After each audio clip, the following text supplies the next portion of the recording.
Selamat pagi Bapak Ibu dan saudara-saudari yang dikasihi Tuhan.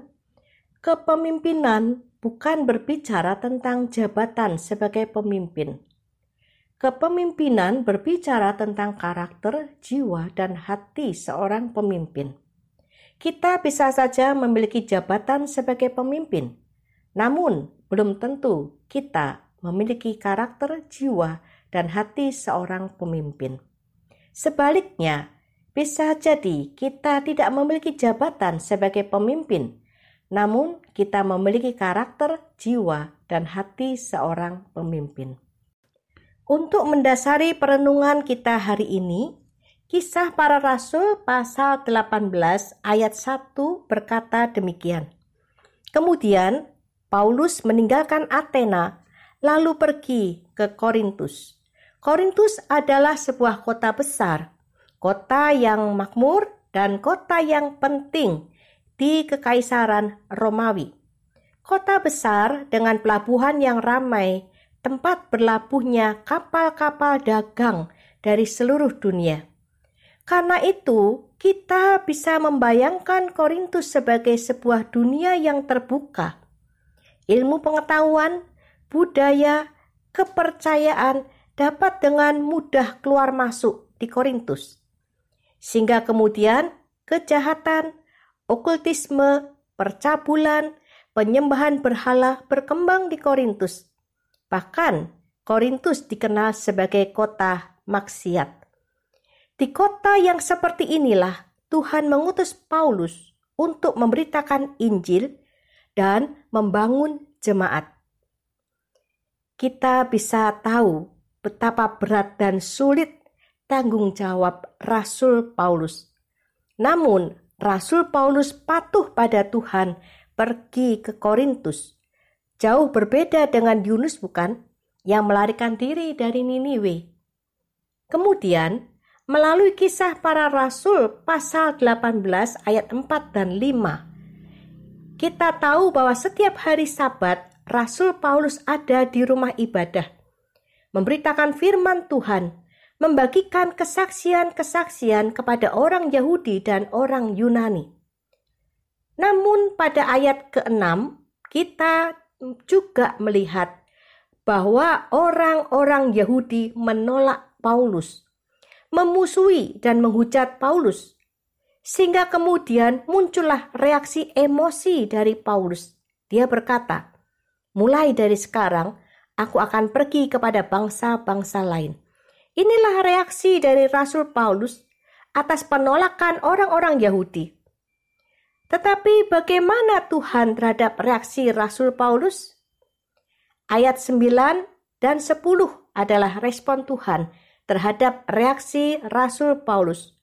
Tuhan menghendaki Rasul Paulus untuk tidak takut dan terus memberitakan firman, tidak diam. Tuhan menjamin akan menyertai Paulus. Tuhan menghendaki Paulus tetap di Korintus dengan satu dasar yang kuat. Sebab banyak umatku di kota itu. Tuhan melihat jiwa-jiwa yang harus diselamatkan. Dan Tuhan ingin Paulus juga mencintai jiwa-jiwa tersebut, sama seperti Tuhan mencintai jiwa-jiwa itu. Ayat 11 menunjukkan kepada kita bahwa Rasul Paulus mendengarkan Tuhan dan memilih untuk setia mengabdi kepada Tuhan, tetap tinggal di Korintus dan memberitakan firman. Inilah satu hal yang bisa kita pelajari dari jiwa kepemimpinan Paulus, yaitu setia mengabdi kepada Tuhan walaupun harus mengorbankan perasaan dan harga diri sebagai seorang rasul. Setelah 1,5 tahun di Korintus, maka Kisah Para Rasul 18 ayat 18 mengatakan Rasul Paulus pergi dari Korintus karena harus mengabarkan Injil di banyak tempat. Bapak, Ibu, saudara-saudari, sepeninggal Rasul Paulus, jemaat Korintus dirundung oleh banyak masalah.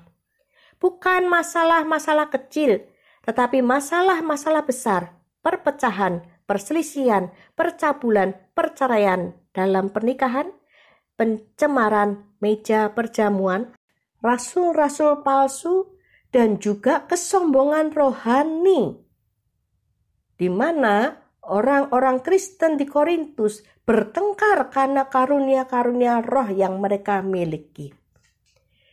Surat kepada Korintus, baik 1 maupun 2, membuktikan kepada kita seorang pemimpin di dalam diri Rasul Paulus memiliki empati terhadap jemaat yang dilayaninya. Walaupun Rasul Paulus tidak lagi ada di Korintus dan gagal untuk menjumpai jemaat di Korintus, namun Rasul Paulus tidak berhenti di sana. Dia menuliskan surat-surat penggembalaan kepada jemaat di Korintus. Surat-surat yang menjadikan dukungan dan support dari Rasul Paulus.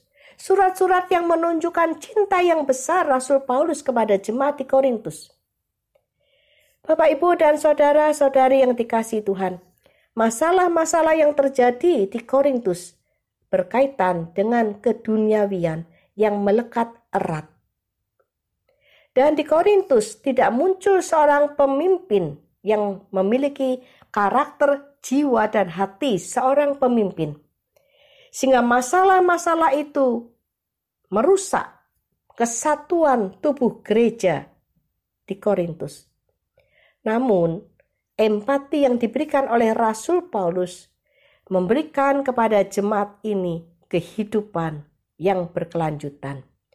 Rasul Paulus mengingatkan kepada orang-orang di Korintus untuk tumbuh di dalam kasih yang benar, untuk tumbuh dalam iman yang dewasa.